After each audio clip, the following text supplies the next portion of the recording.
They only allow 40,000 into tiny Nippert Stadium. They say nothing good in life comes easy. You had to buy football tickets to get basketball tickets. And basketball is the hot ticket because Bob Huggins had the Bearcats rolling. Program that was rumored to be disbanding about 15, 20 years ago after some huge losses. They say the longer you have to wait for something, the more you'll appreciate it when that someday comes. Caught! Touchdown, Armand Benz! We thought the moment had arrived. They are in the playoff. Only to find out the moment's been too big. Hey, go to hell. At the end of the day, it's a business. Present day, nobody believes in this team. Scott Satterfield, no answers at the moment. But with this program, the best things have come when you least expect it. Number one, let's go! And the Bearcats are up 16-0 in South Bend. They're disciplined now. That loudspeaker came on and say leave the field. I mean, they turned it around now and got off the field. Welcome to the only live Bearcats postgame show on YouTube. This is Chatterbox Bearcats.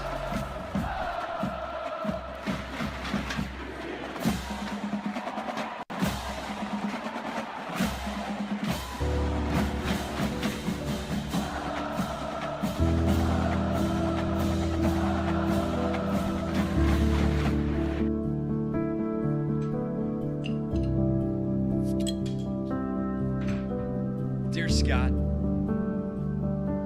I'm sorry, Scott. I'm sorry that I did not think you were the right man for the job. I listened to the Louisville fans who wanted to run you out of town, and I now realize that you inherited a dumpster fire at Louisville, and you left the program better than you found it. I'm sorry I didn't see your vision, Scott. I'm sorry I said you should be leading the Boy Scouts and not coaching Division I college football. You're our guy, Scott. What you've done in the portal has changed my life. Scott, I need you. I love you, Scott. We're happy to have you. Bearcats 5-2. Dear Scott, thank you. Houdini, your apologies to Scott Satterfield for saying he should be on the hot seat. I would like to apologize to absolutely no one. I've always been a Scott Satterfield guy. We know this, okay? He inherited a dumpster fire. Fickle left us for dead. We'd beat Wisconsin right now. The second Sorsby came in on his white horse, I knew things were going to be looking good for the Cats. And today, man, that's a W and a cover. You got to love that. That's a 10-point win. Bearcats 24, Sun Devils 14. Welcome into Chatterbox Bearcats. UC fans are celebrating this weekend in the city of Cincinnati. Why don't you go see a light show or something? Because Bearcats won by 18 in basketball yesterday over Ohio State. Of course, we will have the recap of that one at the end of this show. We did it from the floor yesterday, but the audio was just absolutely atrocious. For that, we apologize, but we make up for it today on the postgame show. Let's run through this thing, man. Bearcats win 24-14, and the big talking point from your pregame show with Eric Lilly was about punching the ball out. How the Cats lead the Big 12 in forced fumbles, how they have more forced fumble than like 5 teams combined that are at the bottom of the league in that statistic. They do it again today, down 7-0.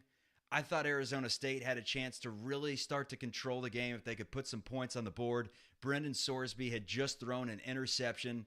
Arizona State has it in their own 20. Ball goes on the ground. Who was it punched out by? Antoine Peak Jr. Cats land on it, and from there, it was pretty much all Cincinnati going out to a 10-point win. How about it, man? Your overall thoughts from watching this one go down? I don't know. It did not start out pretty. I know we wanted to, like every coach in the history of football, get out to an early lead and control the game. That was not the case. Quick 3-and-out. Very few 3-and-outs that we've seen all year. And then Sorsby goes and throws the pick after they scored, and then they were driving.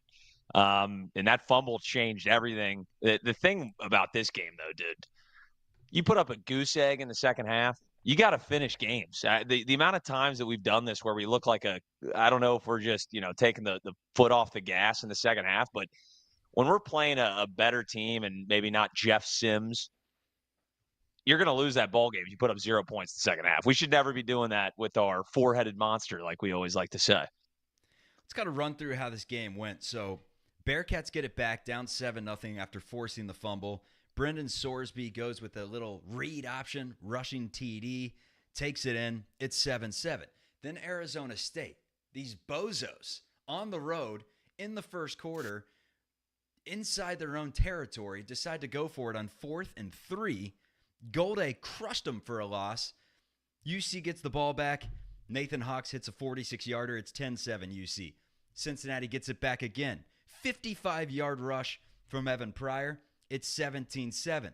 4th and short again for Arizona State. UC once again stuffs them. So I got to say this as I hold up the Cincinnati Bearcats' old Big East Conference Championship ring.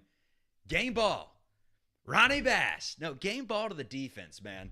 How about it? A defense that gave up 44 to Texas Tech, and we were very worried about what this side of the ball was bringing to the table for UC. Then we get an emergence from Golday. Antoine Peak looks incredible. Jared Bartlett's all over the field. Gala Collard looks good. And all of a sudden, it looks like Tyson Vite's got a little something with this defense.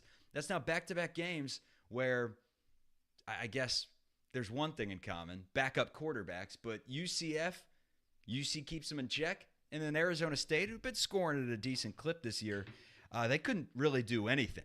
Even their rushing attack wasn't anything special. UC controls the line of scrimmage. They control the time of possession, 34 minutes to 25 minutes. That's just a good old-fashioned get it done. It would have been different with Leavitt in there for sure. But I still think even, Jeff Sims isn't, he's played plenty of college football and at a high level. So he's not like a typical backup. He's a relatively decent.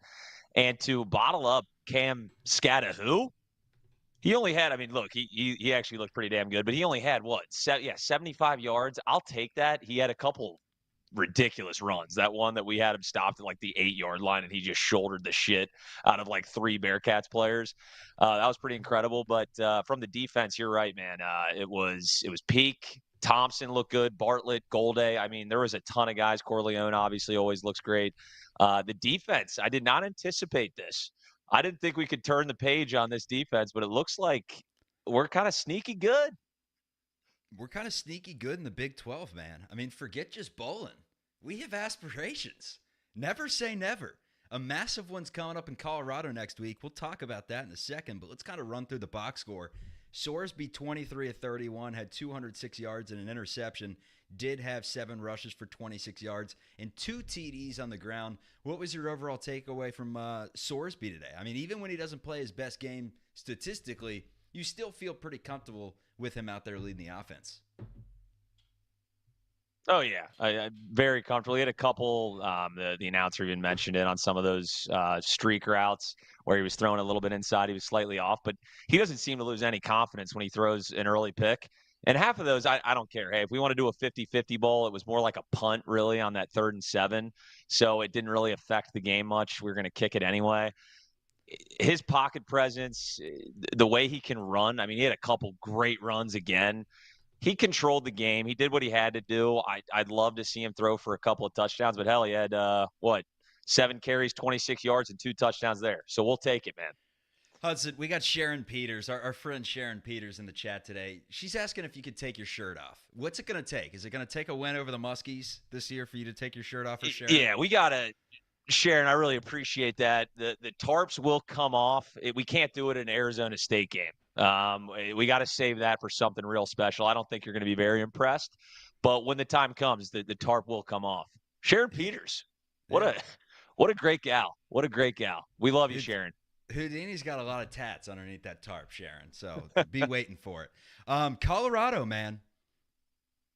Let's start with Corey Kiner before we get to Colorado because he had 22 carries for 99 yards. Pryor, as I mentioned, had the long of 55. Receiving-wise, Royer did what he does, 4 for 41. Xavier Henderson, 8 for 67. And Cincinnati turns it over just the one time in the game. So you'll absolutely take that as UC pretty much dominates every statistic. They improved to 3-1 in the Big 12.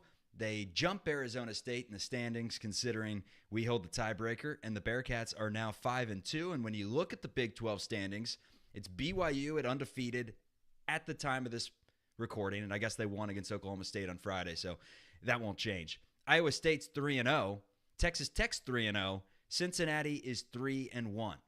So tied right there in that next tier. So the teams you want to be rooting against: Iowa State, Texas Tech, BYU. Somehow, some way, if Cincinnati can, get into Iowa State with an unblemished record, you never know, man. You never know. In that intro video, you saw it. The best things come with this program when you least expect it. And I'm kind of believing in Scott Satterfield. I know I wrote him off beginning of the year. It never really felt like a clean hire. It just felt weird. Felt weird the way we took him from Louisville, when Louisville is somewhat of a, lateral move, it felt like, and it's his fourth year there. He kind of has Louisville rolling, at least in terms of making the bowl games every year. He's got all his guys in there, and then he comes to Cincy, and I'm just thinking, like, what are we doing here? Hiring Scott Satterfield instead of a young, upstart coach. But Scott Satterfield was the young upstart coach at Appalachian State before he came to Louisville. I said, we got to give him a chance, because there's no way that they're, even if he loses in Oxford after we had lost to Pittsburgh, there's no chance that he's getting fired this season. So you got to rally behind the guy. And at this point, I think he really saved any sort of anxiety going to sleep at nights through the remainder of the season. I mean, Bearcats could lose out. They're not going to, but they pretty much could. And you'd say, you know what? It was a successful season. We saw some light. And if they lost out, it would not be successful. It would be atrocious. But you know what I'm saying, man? Since he's on the right path, they're at the top of the standings. And a win over Colorado next weekend, and you never know, man. You never know. They're going to have some pivotal games towards the end of the season if they can win that game, with that being a pivotal one. But your overall stance on where this program sits right now, having succeeded in the transfer portal, and just, giving Arizona State a little spanking to all those journalists out there, those big J's from the Walter Cronkite School of Journalism. Report on that, Al. Let's go Cats. They're going to be fine. They're going to be fine. I lived out in Scottsdale for a couple years, and trust me, place. They're going to forget about they're going to forget about this loss in about 12 seconds. They're going to go outside the palm trees. The sun's going to be shining. They're going to have a couple daiquiris. They'll be just fine. Arizona State, we love you guys. But as far as the program and Scott Satterfield, it really helps when you get a quarterback that's an absolute dog. It can make any coach look like a genius. And when you got Sorsby back there, I don't care what other weapons. If you don't have Sorsby, this team doesn't move. Having him changes the dynamic completely. And people forget, as we have Colorado coming up, the coaching pool of targets when Fickle left, obviously we would have got – why am I blanking on his name? The Notre Dame coach now. Come on. Freeman. Obviously, Marcus Freeman would have been the no-brainer, but it didn't work out timing-wise. The coaching pool was very, very small. I mean, we were looking at what? Like the guy from Kent State? No thanks. Jesse Minter was one. Yeah, no, I'm good. I think based on what we had and what I've seen from Dion, it's a circus over there. Hell, I know they got Travis Hunter and they got some good players, but I don't think I need that. Where you're talking shit about your own players that are transferring. It's actually hilarious, but I don't think I want it at Cincinnati. So I think Scott Satterfield was the right guy based on the people that were available. And look, man, he's got this thing going in the right direction. 5-2, if you would have told me that to start the season, and we're what, two possessions away from being undefeated? You got to love where we're at right now, man. Yeah, I hate, looking back in hindsight, that Pittsburgh game. They should have won. And Pittsburgh's ranked. We were saying Holstein sucks. All of a sudden, he's like a top 10 efficient quarterback in the country, and Pittsburgh's undefeated. All those Pittsburgh fans, they were right. I hate it, man. I hate it. Give him the credit. But Shedeur Sanders, he's the quarterback for Colorado. If you do not know who Shedeur Sanders is, time to climb out from under your rock, Patrick Starr, because he is electric. He's got 17 touchdowns through the air, 4 interceptions, 2,000 yards. And then their main receiver, Travis Hunter, 49 catches for 587 yards. And 6 touchdowns. It's nice to play a team with an aerial attack and see what we can do up in Boulder. Colorado has Arizona at 3 p.m., so by the time you're listening to this podcast in the morning, they could be 5-2, they could be 4-3, but this is a massive game. Bearcats win it, and the schedule looks as such. They would be 6-2 if they can beat Colorado. They'd be bowl eligible. At this point, we'd be playing for potentially a Big 12 championship, which sounds absolutely insane. But if you have one loss, there's a good chance you're playing in that game if Texas Tech can lose and some other things go right. But it would be at Colorado. Then it's West Virginia at home and Cincinnati. West Virginia 3-3. Then it's at Iowa State. That obviously just an uphill battle. But Cincy's look good, man. They've been in every game they've played in. They, quite frankly, like you mentioned, should have won every game. So who's to say that we can't hang with the number 9 team in the country, Iowa State? After that, it's Kansas State, who's 5-1. Then we host TCU. So, yeah, number 9 and number 17 back-to-back. Those are going to be 2 really tough games. But the only way to really make them matter in terms of what your ultimate goal is to beat Colorado on Saturday, October 26th at 9:15. How the hell are we going to do a post-game show for that one, man? 10:15 Eastern, dude. So, and this is going to be we're actually bumping to the prime time slot. Granted, it's 10:15, but we're on ESPN, so you can cancel your ESPN Plus subscription for this game. Yeah, we're going to be drinking. I was saying it to Lily on the pregame show. Start drinking your coffee now. Get your body acclimated if you don't drink coffee, because it's going to be a late one.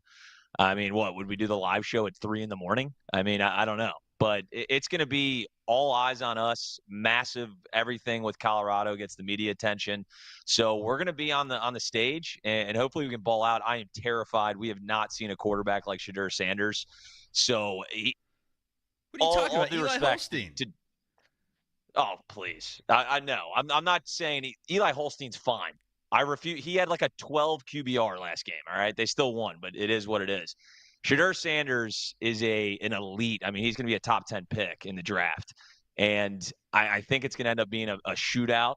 Our defenses look good, but Shedeur is no Jeff Sims. He's going to be slinging it. He's got weapons all over the field. So it's going to be an uphill battle. But, hey, with this defense, if they can get a couple of stops, I think we're in a good spot. But the second half play calling and the offense needs to get much better. You're not beating Colorado at 24. I promise you that.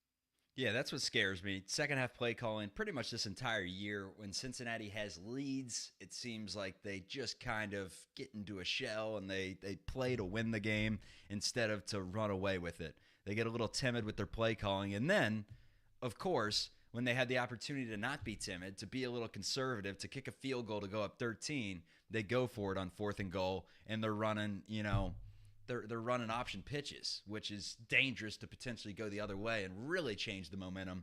So there are some things that I don't love. Don't get me wrong. But, hey, Scott, 5 wins. We'll absolutely take it. One thing that terrifies me, another thing, I should say, is the Nathan Hawks experience and what's going on at the end of every single first half, man. You see their 2-minute offense is great. It gets them in the field goal range. They have chip shots. And I think this is 5 of the last 6. 5 of the last 6, they've missed a field goal at the end of the first half. I mean, what the hell are we doing? You got to start wondering if Nathan Hawks might be the guy you bring in when you got to kick a 50-plus. And I can't even remember the poor kid's name that they benched. There might be a conversation where Carter Brown.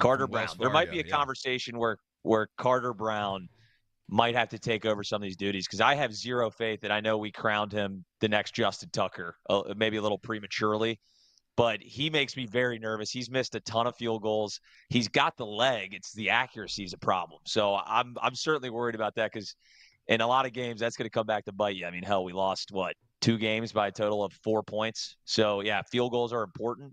So maybe we need to revisit that.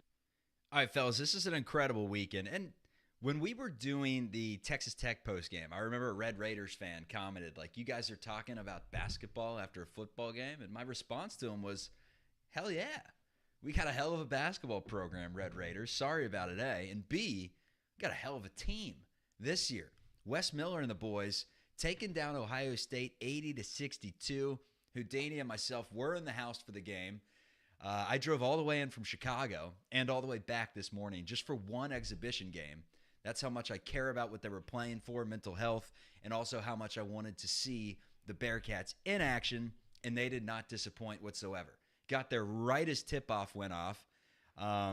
We didn't have about half the equipment that we needed. A few wires here and there were missing, and apparently our microphone wasn't on. So our man Chase Youns, who made his debut on the floor, you couldn't hear anything he was saying. Poor guy. I mean, he was saying some fire stuff. He had great analysis. You couldn't hear anything. So for our YouTube video that got, the most views we've ever gotten on Chatterbox Bearcats and didn't have a microphone, that stings. But we're going to talk about it now, man. It was over from the second it was tipped off. UC is much better than Ohio State. I know it's an exhibition game. There's weird rotations. But, dude, it wasn't even close. Like, Cincinnati was on another level from a Big Ten school. Granted, one as a new coach. Granted, one that may not be that good. But it was an ass-kicking, man. An ass-kicking. I mean, from the preseason rankings, I know it doesn't mean a whole lot, like the Ken Palm. Ohio State's supposed to be relatively good. So, like a top 35 team.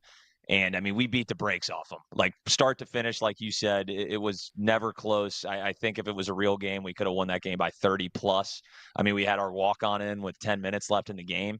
And the guy that really stood out, and it was beautiful to see, Dylan Mitchell, man. Former McDonald's All-American. He's the real deal. And if you didn't see the clips, check Twitter. It's all over the place. He had a couple alley-oop slams, some blocks. Our defense was all over the place. We're so long. We're so athletic. I think this is a top 10 team. I really do. And this isn't just because we saw the exhibition game. This roster is so deep. And Fifth Third was rocking. Hell, we got homecoming. We just beat Arizona State. You beat a UC fan. Hey, ain't that bad right now. I'm feeling pretty good. No, last year was tough, though. We had to suffer through last year. You crawl to walk to run. And right now we're sprinting, baby. We're like Forrest Gump, running down the field like we're on Alabama. I mean, good God. We got Day-Day Thomas as our backup point guard. You got to feel as comfortable about your backup point guard as any in the country. Because Day-Day comes off the bench and just brings a different speed, right? As soon as you saw that lineup off the bench, it was all gas, no brakes. And the starting lineup can move a little too. But that lineup with him and then Arrington Page at 6'11", runs incredible for his size. He can soar. Dylan Mitchell is going to be, man. I was talking about how I think Jizzle James is our go-to guy. Based on game one, he knocked down 2 threes, missed a bunch of his shots, deferred a little bit, getting everyone involved. But it was really Dylan Mitchell who stood out, 6 of 6 from the floor. Crazy oop. Some great block shots. Lukosius hit some threes. Josh Reed hit both his threes off the bench. CJ Frederick only played 3 minutes. That's when you know your team's deep. The list goes on and on. Betsy, I didn't think Betsy was as athletic as I thought he was going to be, given that he was a top 45 recruit in the country. But what he is he's fluid. He seems like he can get his shot off whenever. Hand in his face, knocked one down to start. Is always looking for a shot. I mean, he's a freshman. He comes in, plays 15 minutes, and shoots 5 threes. So he's going to be a volume shooter. But in terms of him, like, getting to the rack consistently, big-time throwdowns, if you were thinking maybe that was a part of his repertoire, I don't think so. But maybe he just has a weird fluidity and movement about him, and he actually can soar. I don't know. Or maybe it's the fact that he wears the T-shirt underneath his jersey like he's in the 4th grade, and that tends to make you look like you're Chad Moore out there or something and can't really, throw down. I don't know, though. Your thoughts on some of the role players? I know you were high on Rayvon Griffith. Yeah. Well, first off, with Betsy, he's got kind of more of an old man game. But he's got a really pretty – he didn't knock down a ton of shots. I think he was, like 2 for 7, something like that. They were on the line, though, yeah.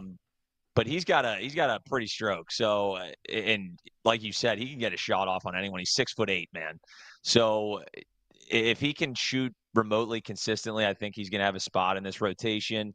Rayvon only played about, like we said, that apparently you can't hear us at all. He only played about 10 minutes in the scrimmage, but I didn't even notice that. I thought he played for about 20 because the impact that he had. He's just, deflections, rebounds. He had a nice dunk. He had a 3 right off the bat. And he was getting the crowd going too. Like the passion that Rayvon has is it's inspiring. I wanted to tackle the world after I saw Rayvon Griffith play. So I was excited about a lot of the guys, man. Hickman didn't do a whole lot. I think he had 2 points on a layup at the end. He was missing threes, but he looked pretty active defensively. I think people were worried about that. Maybe the cliche of the white kid out there. But he looked pretty active defensively. He's definitely an athlete, that's for sure. So I thought we saw positives from almost every guy that got on the floor, man. So you got to be excited if you're a UC fan for this upcoming season. Yeah, I thought the fact that we put up 80 with, just hockey rotations, essentially. I mean, subbing 5 in, 5 out at some points, and we're able to really do whatever we wanted against Ohio State, shoot 38% from 3, hold the Buckeyes to 35% from the floor, and then just the length and the switching on everything and the talking on defense, it really made Ohio State look like an awful basketball team. Maybe that proves to be the case and they're not very good.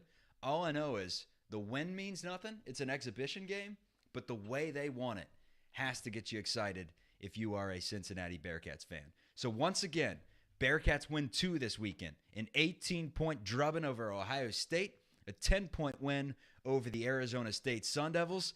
We are going to have the live postgame shows for football and basketball overlapping here soon. Content galore, midday week shows. So if you are a fan of the program, right now, while I got you here, pull out your phone, go to the podcast app, Spotify, Apple, Google, wherever you get it. Go to Chatterbox Bearcats. Find the show. Give it a like. Give it a subscribe. Hit the 5-star review. Leave a comment that says, Houdini, take your shirt off. And we really appreciate that. And then subscribe to the to Chatterbox Sports and to our Chatterbox Bearcats Instagram page as well for nonstop Bearcats content. We were actually planting seeds, Houdini and myself. We got a stack of business cards. And we have the QR codes on the business cards. And we were just, flinging them all over the stadium. Oh, drop one here.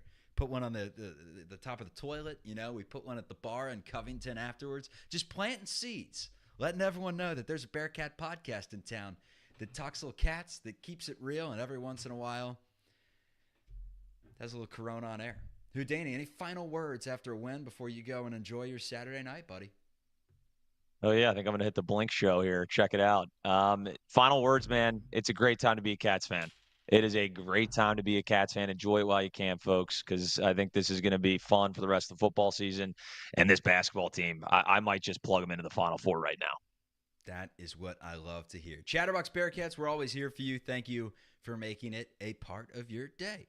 And here's a little tease to what you can expect for Chatterbox Bearcats this upcoming season. Here's the intro video that we'll be playing, and we'll play it right now on the way out. Good to see everyone. Thanks for hopping in the live chat and for watching after this thing was done. Peace. Yo, there's something beautiful about Bearcats basketball. High flying. Kenyon with a jam. Shot denying. Miles rejected. There's just an energy that comes with the Cats. A rich history built on toughness. And Mick Cronin looks like he wants a technical. A bring-your-own-lunch pail mentality. For a long time, UC was the hunted. I felt that we couldn't lose. I think it's time the Bearcats do a little hunting of their own. Once y'all done with them, send them to me, man. You know what I mean? We can put them on the court. Keep that Bearcat thing going. I am fired up. Takes it all the way. Oh! It's going to be Little.